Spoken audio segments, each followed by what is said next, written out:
Oke, terima kasih telah mengklik video saya ini. Nah, di video kali ini kita akan berbicara cara agar kita gampang bergaul di lingkungan baru kita. Nah, namun sebelum itu, rekan-rekan jangan lupa like dan subscribe dan nyalakan notifikasinya supaya rekan-rekan tidak ketinggalan video-video terbaru dari kami. Nah, sebelum kita masuk materinya, kita intro dulu.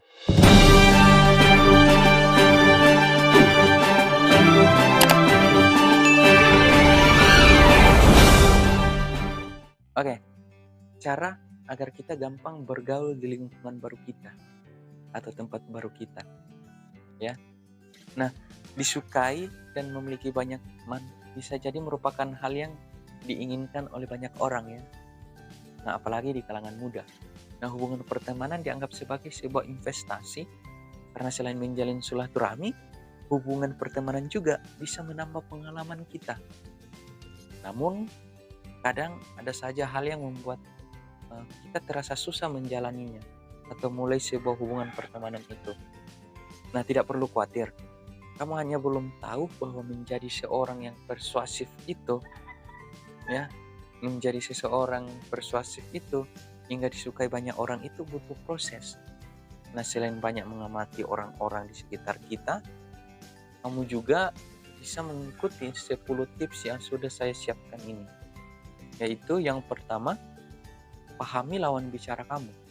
Pahami lawan bicara kamu. Nah, bukan hanya seorang pembicara yang harus mengetahui audiens yang mereka hadapi ya. Tetapi seorang yang persuasif juga harus mengetahui luar dan dalam lawan bicara yang mereka hadapi itu. Nah, bagaimana kamu harus berbicara kepada orang yang pemalu atau kepada orang yang agresif? Karena setiap orang itu berbeda ya. Dan jika kamu mampu menghadapi mereka, maka kamu akan mendapat perhatian dari mereka ya. Kamu akan mendapat perhatian dari mereka. Dan kemudian tips yang kedua yaitu nyambung. Nah, kebanyakan orang akan tertarik kepada apa yang kamu katakan bila mereka melihat kamu itu sebagai pribadi yang nyambung kalau diajak ngobrol. Ya. Hal pertama yang harus kamu lakukan adalah dengan menganggap lawan bicara kamu itu sebagai teman, bukan sebagai target ataupun orang yang berlawanan pikiran dengan kamu. Nah, secara tidak langsung, di sini kamu dituntut untuk menjadi apa yang orang inginkan. Ya, menjadi apa yang orang inginkan.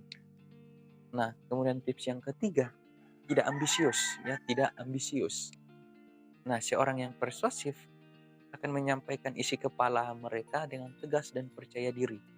Nah, tanpa harus berambisi ataupun memaksa lawan bicara untuk menerima.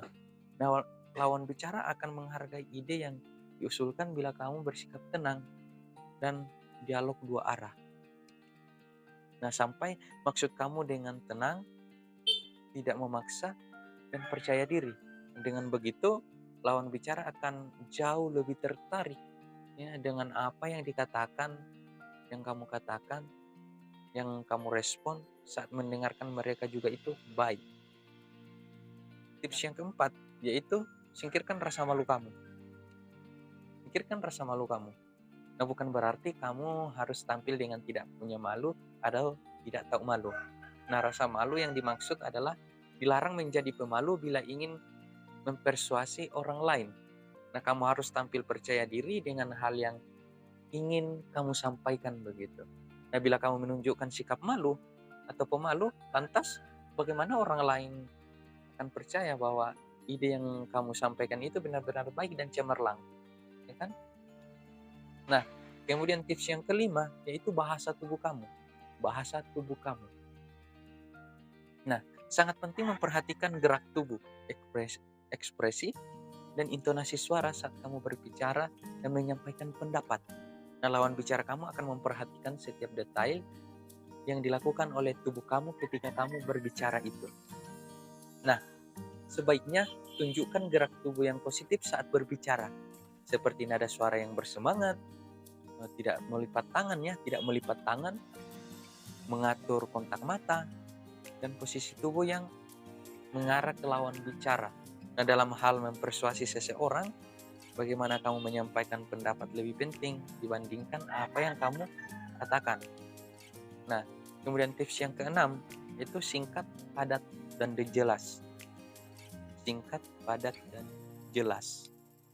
Nah, kebanyakan orang tidak akan mau mendengarkan seseorang berbicara terlalu panjang begitu.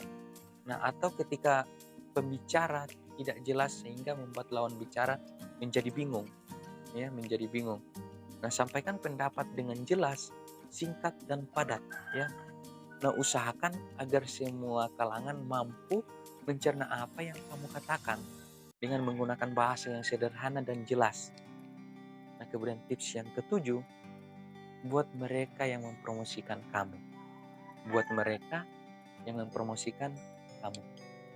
Nah, kehebatan seseorang yang mampu mempersuasi orang lain adalah ketika lawan bicara mampu mengetahui bahwa mereka yakin terhadap pendapat kamu. Nah, gunakan strategi dengan mengatakan bahwa pendapat kamu tidak sempurna dan masih butuh kritik atau saran dari lawan bicara kamu. Nah, dengan begitu mereka akan menilai kamu, menghargai dan mau mendengarkan apa yang mereka katakan atau apa yang kamu katakan. Kemudian tips yang kedelapan, tahu apa yang ditanyakan, ya. Tahu apa yang ditanyakan. Ikut bertanya bila lawan bicara menyampaikan pendapatnya, ya. Nah, akan tetapi kamu harus cermat dalam hal ini, sebab kebanyakan orang hanya mendengar tanpa memahami apa yang didengarkannya itu.